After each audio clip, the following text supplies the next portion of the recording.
Tranquilo? Se envolver lesão corporal no crime de violência doméstica familiar, a gente já comentou isso aqui. Súmula 542 do STJ. A ação desafia, é uma ação pública incondicionada.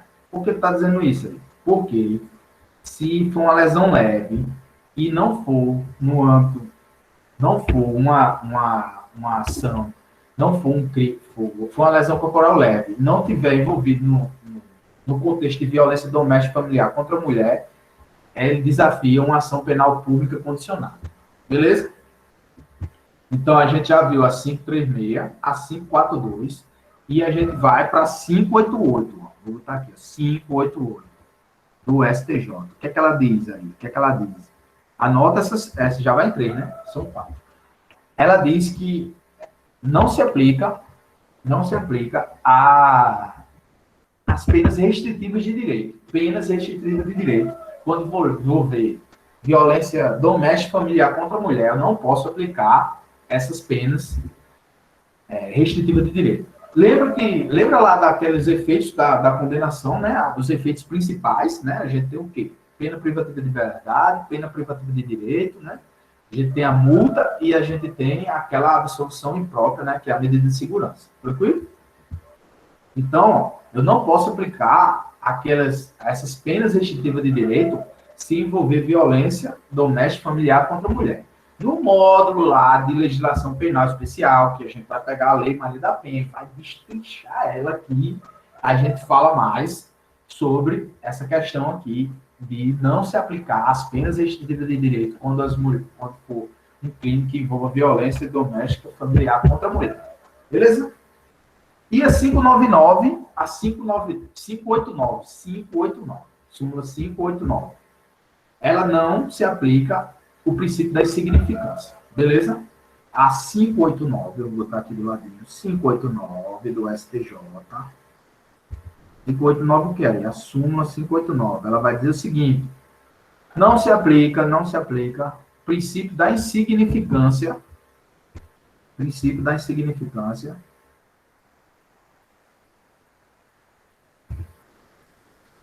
quando o crime for cometido num contexto de violência doméstica familiar contra a mulher. Beleza? Para fechar o caixão, a súmula 600, 5 súmulas, eu vi aqui, 5 súmulas que você precisa memorizar para não perder caixão mais de bobinho. Súmula 600, ela vai dizer que para aplicar a Lei Maria da Penha,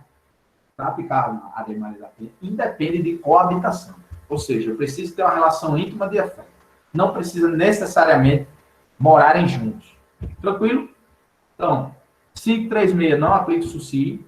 542 não aplica se for uma lesão corporal no contexto de violência doméstica familiar, a ação é pública incondicionada, beleza? 588 não se aplica pena restritiva de direito, impossibilidade de eu aplicar a pena restritiva de direito quando envolver violência doméstica familiar contra a mulher, 588. 589 não se aplica o princípio da insignificância quando houver violência doméstica e familiar contra a mulher. E a 600 independe de coabitação, para se aplicar a Lei Maria da Penha. Beleza?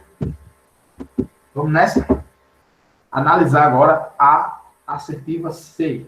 C de casa. Vamos lá. Não deve conter, para a garantia da preservação do princípio da não culpabilidade, informações relativas à vida pregressa do indiciado sob o ponto de vista individual, familiar e social. Não deve conter, para preservação do princípio da não culpabilidade, informações relativas à vida pregressa do indiciado. Pelo contrário, o artigo 6º do CPP, ele determina que, cometido o crime, a autoridade policial deve diligenciar no sentido de fazer esse levantamento sobre a vida pregressa do imputado. Beleza? Letra D diz: pode ser arquivado por iniciativa do juiz, desde que por meio de decisão fundamentada. Opa! Tá aqui uma. Porque a iniciativa do juiz aqui, a gente sabe que tem uma crítica grande, né? O juiz está agindo de iniciativa aí. Mas aquele poder geral de cautela do juiz, né? em caso dele ver uma flagrante lá, um flagrante caso de violação de direitos fundamentais, né, ele pode determinar que o inquérito seja arquivado. Beleza? Aí, então vamos para a alternativa E, para ver se ela não está, qual que está mais certo ou mais errado. Deve ser encerrado no prazo de 10 dias, quando apurar crime eleitoral em caso de réu preso. Deve ser encerrado em 10 dias, 10 dias, quando apurar o crime eleitoral em caso de réu preso. E aí, o que é que vocês marcavam? Letra B ou letra E aí?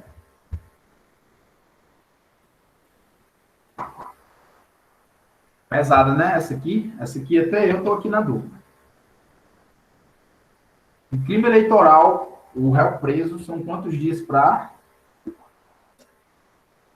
concluir o inquérito policial? Lembra-se quando na justiça comum, eu tenho 10 dias, ele preso, 30 dias solto, na justiça comum, beleza? O pacote anticrime trouxe a prorrogação desse prazo por mais 15 dias quando ele estiver preso. Tranquilo? Se for na lei de drogas, a gente vai entender o seguinte: na lei de drogas eu tenho 30 dias se ele estiver preso e 90 dias se ele estiver solto. Esses prazos eles podem ser prorrogados. Se for no crime contra a economia popular, eu tenho 10 dias, tanto preso como solto. Tenho 10 dias, tanto preso como solto. Beleza? Se for no crime contra a justiça, no crime um crime penal militar, né? Do Código de Processo Penal Militar. Se for um crime militar, eu tenho 20 dias ele preso e 40 dias ele solto. Beleza? Se for no âmbito da Justiça Federal,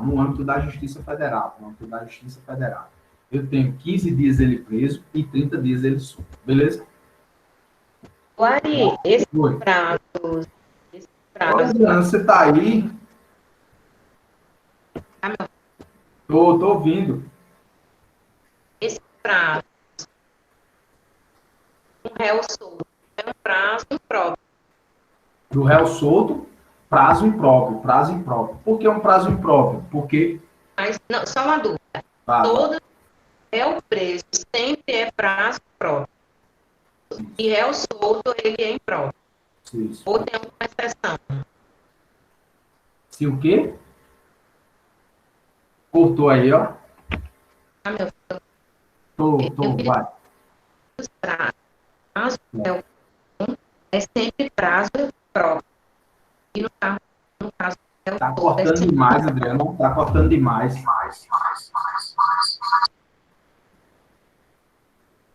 Eu vou colocar no chat. Tá. Coloca aí no chat. Se alguém copiou aí e quiser repetir a pergunta dela. Ari? Oi. Ela acho que ela estava perguntando se o réu solto, se todos os prazos para o réu solto seria prazo impróprio. Ao passo que o réu preso, se todos os prazos para o réu preso seria prazo próprio. Eu acredito que foi essa a pergunta dela. Ela está dizendo que é isso mesmo. Antes, eu não me recordo de nenhuma exceção. Nesse momento, eu não me recordo de nenhuma exceção de réu solto que se tenha que concluir o prazo do inquérito. Não me recordo. Se alguém recordar aí, regra. Réu solto, o prazo é impróprio. O que quer dizer que o prazo é impróprio aí? É que em tese, a gente viu jurisprudência aqui que inquéritos policiais que têm um prazo teratológico, né? Tipo assim, não sei se essa é a dúvida do Adriano, né? Aqueles casos em que, por exemplo, o inquérito tramita por muito tempo, né? Tem o inquérito está tramitando durante 5 anos e não chegou a ter elementos suficientes para o Ministério Público oferecer a denúncia, né? E o inquérito ainda continua ali com as diligências, caminhando a passo de tartaruga. E porque o fato do imputado, só o fato dele responder o inquérito policial já afeta direitos fundamentais, né? Já atenta ali com os direitos básicos, né? Protegidos pela lei. Tem jurisprudência no sentido de já trancar esse inquérito, né? Já concedeu uma ordem de habeas corpus para trancar esse inquérito, né? Por isso que é um prazo impróprio, é impróprio, mas pode ser uma exceção justamente desses inquéritos que ele tramita por muito, muito tempo, né? Já foi julgada aí situação de inquérito por 6 anos, e aí a gente viu isso na aula, né? Tem lá, tem na aula anterior. Situações de pessoas que respondiam inquérito policial por 6 anos, e aí o STJ mandou arquivar o inquérito. Caso de um parlamentar que um julgado lá de um parlamentar que por muito tempo ele respondia esse inquérito policial no STF. No caso, ele tinha cometido esse crime quando não era parlamentar. Aí ainda não existia aquela regra da contemporaneidade, ou seja, hoje, para que se tenha a incidência do foro por prerrogativa de função, o parlamentar tem que cometer um crime que tenha relação com as funções, e, por outro lado, o parlamentar também tem que ter cometido aquele crime durante o mandato. Ou seja, estou cumprindo o mandato, cometi o crime, e esse crime ele tem que estar relacionado com o exercício do mandato dele.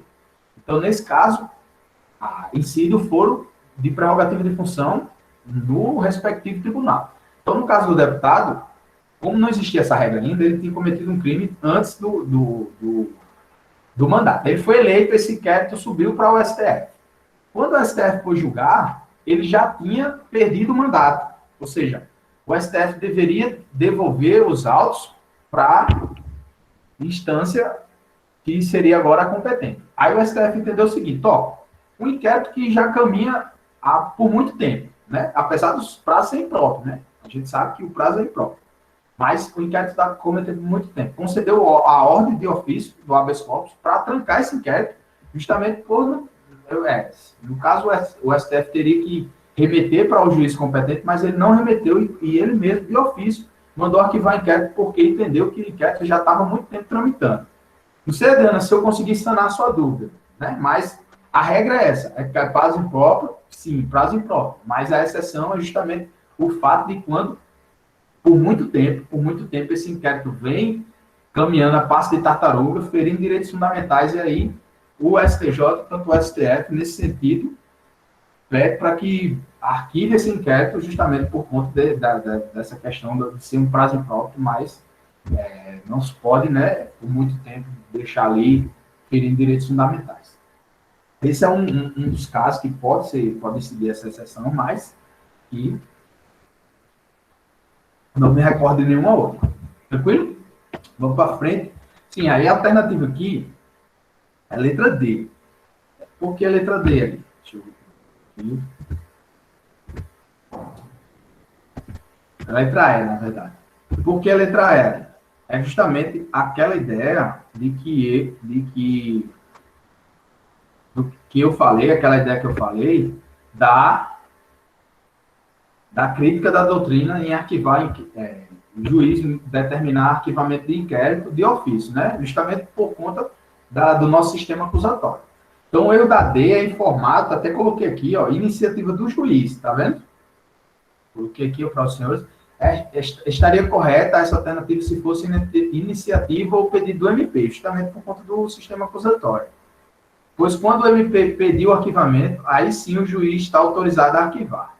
Porque a titularidade da ação penal pública, artigo 129, inciso 1, da Constituição Federal. É uma jurisprudência recentíssima, né, 2018 aqui, a segunda turma do STF.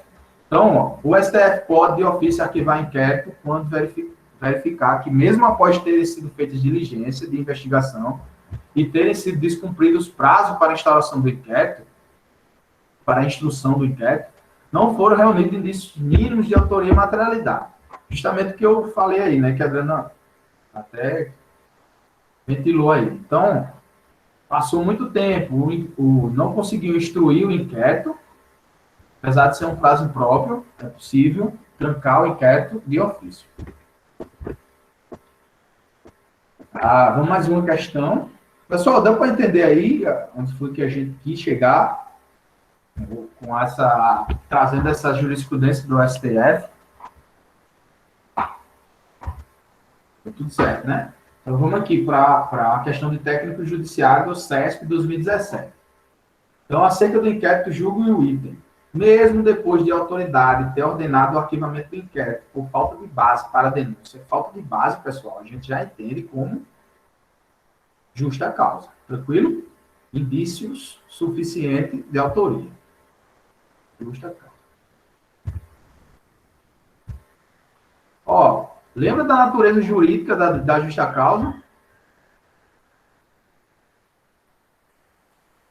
Qual que é a natureza jurídica da justa causa? Aí o STJ vem dizer que é um pressuposto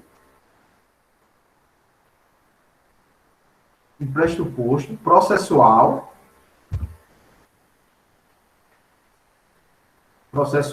de validade.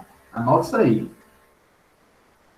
Qual a natureza da justa causa para o STJ? Pressuposto processual de validade.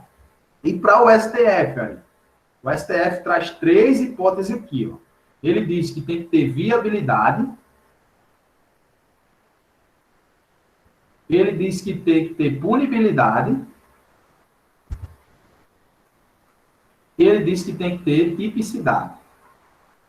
Então, a natureza jurídica da justa causa para o STF, ele traz aqui essa ideia aqui de que é preciso ter esses 3 elementos. Viabilidade. Indícios de autoria. Beleza? Tipicidade. Aquela ideia da tipicidade formal e material. Tem que estar previsto, o crime previsto. A Adriana pediu para colocar o que aí? Alguém copiou? Coloca alguma coisa no chat, ela pediu. Então, a tipicidade. Previsão daquele crime na lei, né? Tanto a tipicidade formal como a tipicidade material. E a punibilidade. Ou seja, não está presente nenhuma causa extintiva de punibilidade, né? Lá do artigo 107, que é a morte, a abolição crimes, perdão judicial, perdão do ofendido, né? Retratação, perempção, decadência, prescrição. Tranquilo? Se não está previsto nenhuma dessas causas excludente de punibilidade, né? Aí temos justa causa. Então, tem que ter tipicidade, viabilidade e punibilidade. Para o STF. Para o STJ diz que é um pressuposto processual de validade. Beleza, pessoal? Posso caminhar aqui nesse sentido? Então, ó, aí vai dizer aqui, ó, a autoridade policial poderá conceder novas diligências. Ari, por favor, repete para mim. Como é, Adriana? Repete para mim. Não estou copiando tudo, não. Alguém copiou aí, Adriana? Pode botar no chat, alguma coisa assim. Pessoal, isso é o ao vivo. Ari, ela queria que eu pedisse para colocar no chat aí a posição do STF e do STJ. Acho que é isso.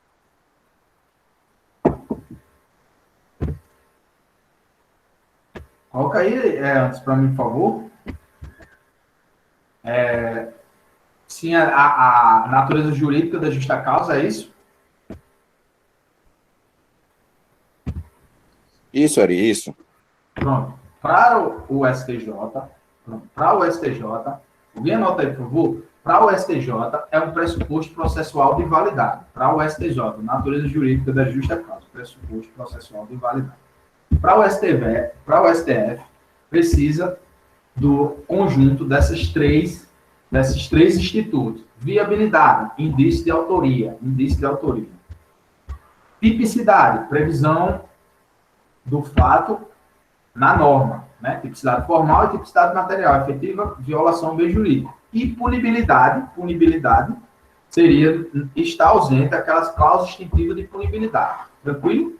São 12 causas extintivas de punibilidade. Abolição crimes, morte do agente, abolição crime, morte do agente, perempção, decadência, prescrição, perdão do ofendido, retratação, perdão judicial e por aí vai. Beleza? Vamos para frente? Sim, a questão aqui vai dizer, mesmo depois de autoridade